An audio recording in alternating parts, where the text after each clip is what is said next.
Welcome back to Soulful Connections. We find ourselves at a very interesting time of year. We've passed our foundational festivals of Passover, where we left our bondage in Egypt and we traveled in the desert for 7 weeks on our journey to Mount Sinai, where we would receive the Torah, the 10 Commandments, and take an oath between us and Hashem that we would be forever connected. And now the Jewish people are continuing on their journey throughout the desert, on the way to Israel, to Eretz Israel. In the next coming months, we will read about the 42 journeys that the Jewish people took throughout the following 39 years in the desert, totaling a 40-year journey in the desert. On Simchas Torah, in a couple of months, we will finish reading the cycle of the Torah and restart it with Bereshis, creation of the world. Now, there's a really interesting idea that's mentioned in this week's Parsha, B'Haloscha, which I'd like to share with you. The Jewish people, as we said, had 42 journeys. Each of those journeys that they took, they would have to camp, set up the Mishkan, which was this tabernacle, a central place where they could connect to Hashem.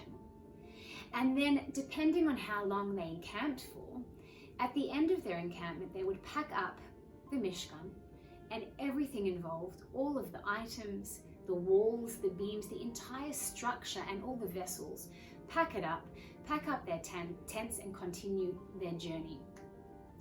Now, the interesting idea, the question that we have is, how did they know when to encamp and when to pick up and to continue their journey? How did they know when to stop and when to start their journeys? So the answer is that during the time the Mishkan, this tabernacle, was erected, the cloud would hover above it. Now, when this cloud covered the entire camp, that was God's signal to the Jewish people that now it was time to pack up the Mishkan, pack up their camp, and continue on their journey.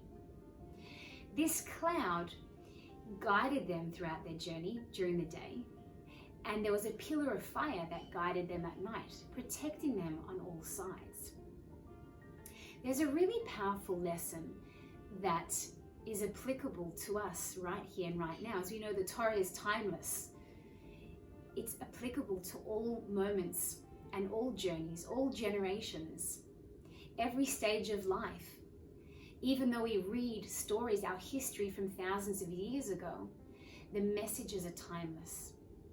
So the message I'd like to share is about journeys.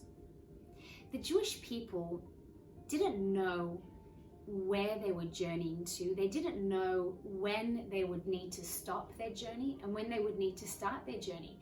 Some of these journeys lasted a day, where they encamped and would have to assemble and then disassemble the Mishkan. And some of these journeys, sometimes they encamped for a year or so. They didn't know the length of their encampment at each spot, at each of these 42 journeys that they had, these spots throughout the desert. They didn't know how long it would last for. Each and every one of us are on multiple journeys. We're on emotional journeys. We're on spiritual journeys. We're on mental journeys, intellectual journeys. We're on interpersonal journeys. We're constantly on journeys. We don't know when a journey is going to start and when it's going to end. Just like the Jewish people. They didn't know when their journey was going to start and when it was going to end, when they would have to pick up camp, disassemble everything, and continue on their journey. They trusted in Hashem's signals. So too, the signal of the cloud. So too in our journeys that we face. Yes, we have to make plans. We have to have a goal. We have to have a vision. And we have to make those steps, take those steps to reaching that goal, that ultimate vision that we have. Nevertheless, we have to be attuned to the signs that Hashem is giving us. It is really Hashem that dictates the length of a journey. And when it's time to move on, He'll let us know through different signals. all we need to do is open up our eyes and be receptive to these signs. Our relationship with Hashem and our life in this world is a partnership between us and Hashem. He's given us a mission. We have a personal mission and a general mission. We have to take the journey, but Hashem guides us. We have to make the plans, but Hashem will help us by showing us different road signs, when to stop, when to turn left, and when to turn right, when to slow down, when to speed up. He'll give us these signs. All we need to do is be receptive to them. It's a beautiful message from this week's parasha, and I really encourage each and every one of you to think about the journey that you're on now, or the multiple journeys that you're on now. It's not really about the destination, as we know. It's about the journey. Think about the journey that you're on now. Any journey, pick one. It could be an emotional journey that you're on, mental, spiritual journey. Connect yourself with Hashem. Start to look out for the signs. Be receptive to it. I want to wish you a Shavua Tov. Have a good week, and I'll see you next time.